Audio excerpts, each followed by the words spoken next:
ចាអញ្ចឹងចំណុចទី2ការរករបបដែលផលបូកក្របឡុកឡាក់ទាំងពីរស្មើ10អញ្ចឹងខ្ញុំតាម B ជាព្រឹត្តិការណ៍ដែលផលបូកនៃការចេញក្របឡុកឡាក់ទាំងពីរលើនេះស្មើនឹង10អញ្ចឹងយើងទៅឆែកមើលចាតកតងនឹងតារាងយើងឃើញថាចាមាន4គូជាមួយ6 5គូជាមួយ5និង6 4ណាក្រៅពីនោះអត់មានផលបូកស្មើ10ទេអញ្ចឹងយើងរាប់វាជាចំនួនករណីស្របឬក៏ n x b ណាអញ្ចឹងយើងឃើញថា n x b ស្មើ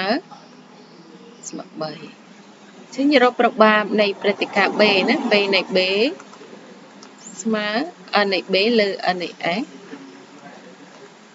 គឺស្មើ3លើ36ណាយើងសម្រួលនឹង3ទាំងលើទាំងក្រោមទៅបាន1លើ13ចាសទៅ1លើ12អញ្ចឹងអានឹងជាការរកប្របាបនៃព្រឹត្តិការណ៍ដែលពិសោធន៍ច្រើនដង